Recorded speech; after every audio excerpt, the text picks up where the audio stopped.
സംസ്ഥാനത്ത് നിയമസഭാ തെരഞ്ഞെടുപ്പിന്റെ മത്സരചിത്രം ഇന്നറിയാം. നാമനിർദ്ദേശ പത്രിക പിൻവലിക്കാനുള്ള സമയപരിധി ഇന്ന് അവസാനിക്കും. സൂക്ഷ്മ പരിശോധനയ്ക്ക് ശേഷം 985 സ്ഥാനാർത്ഥികളാണ് നിലവിലുള്ളത്. വൈകിട്ട് 3 മണിവരെ പത്രിക പിൻവലിക്കാൻ അവസരമുണ്ടാകും. വിവരങ്ങളുമായി MS വീണ ചേരുന്നു. വീണ, ഇന്നത്തോടെ ആരൊക്കെ കളത്തിലുണ്ടാകുമെന്ന് കൃത്യമായി തെളിയുമല്ലേ?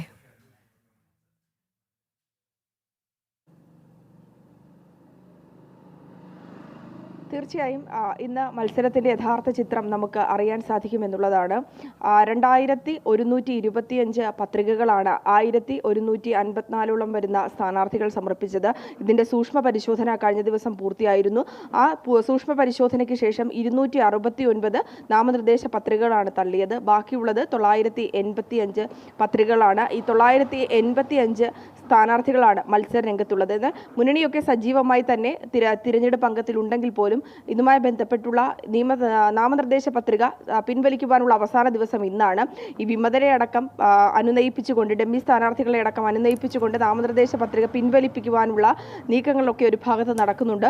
അത്തരത്തിൽ ഡമ്മി സ്ഥാനാർത്ഥികളടക്കം ഈ ഒരു നാമനിർദ്ദേശ പത്രിക പിൻവലിക്കുമ്പോൾ ഈ സ്ഥാനാർത്ഥികളുടെ എണ്ണം ഇനിയും കുറയാൻ സാധ്യതയുണ്ട്. അതിനാൽ തന്നെ ഇന്ന് വൈകിട്ട് 3 മണി വരെയാണ് ഇതിനുള്ളൊരു സമയമുള്ളത്, നാമനിർദ്ദേശ പത്രിക പിൻവലിക്കുവാനുള്ള സമയമുള്ളത്. അതിനുശേഷമായിരിക്കും മത്സരത്തിൻ്റെ ഒരു പൂർണ്ണ ചിത്രം നമുക്ക് കാണാൻ സാധിക്കും. എന്തായാലും ഇനി വിരലിലെണ്ണാവുന്ന ദിവസങ്ങൾ മാത്രമേ ഉള്ളൂ. 13 ദിവസം മാത്രമേ ഉള്ളൂ. 14-ാം ദിവസം കേരളത്തിലെ ജനങ്ങൾ നിയമസഭാ തിരഞ്ഞെടുപ്പിന്റെ വിധി എഴുതുകയാണ്. അടുത്ത 5 വർഷം കേരളം ആര് ഭരിക്കണമെന്നുള്ളൊരു നിർണായക തീരുമാനം എടുക്കാൻ പോവുകയാണ്. ആ സാഹചര്യത്തിൽ അതിന് മുന്നോടിയായി തന്നെ കളം നിറഞ്ഞ് പ്രചരണത്തിൽ സജീവമാണ് മുന്നണികളും സ്ഥാനാർത്ഥികളും.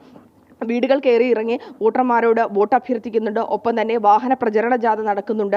സോഷ്യൽ മീഡിയ കേന്ദ്രീകരിച്ചുള്ള ക്യാമ്പയിനുകളും ശക്തമായി തന്നെ നടക്കുന്നുണ്ട്. ഒന്നിലേറെ തവണ വോട്ടർമാരെ കണ്ട് അവരുടെ മനസ്സിൽ ചിഹ്നവും സ്ഥാനാർത്ഥിയുടെ പേരും ഉറപ്പിക്കുക എന്നുള്ള കാര്യങ്ങളാണ് നിലവിൽ പുരോഗമിച്ചുകൊണ്ടിരിക്കുന്നത്. ഒപ്പം തന്നെ ഈ ഒരു ക്യാമ്പയിൻ സജീവമാക്കി മണ്ഡലം നിലനിർത്തി വിജയസാധ്യത വർദ്ധിപ്പിക്കുക എന്നുള്ളതും പ്രധാനപ്പെട്ട കാര്യമാണ്. അതിനുള്ള ശ്രമങ്ങൾ തന്നെയാണ് സ്ഥാനാർത്ഥികളുടെ ഭാഗത്തു നിന്നും മുന്നണികളുടെ ഭാഗത്തു നിന്നും നടന്നുകൊണ്ടിരിക്കുന്നത്. തിരുവനന്തപുരത്തെ മണ്ഡലങ്ങളിലാണ്. തിരുവനന്തപുരം സെൻട്രൽ മണ്ഡലത്തിലാണ് ഏറ്റവും കൂടുതൽ നാമനിർദ്ദേശ പത്രിക ലഭിച്ചിരിക്കുന്നത്. 16 സ്ഥാനാർത്ഥികളാണ് ഇവിടെ നാമനിർദ്ദേശ പത്രിക നൽകിയിരിക്കുന്നത്. ഇതിൽ വിമതരടക്കമുണ്ട്.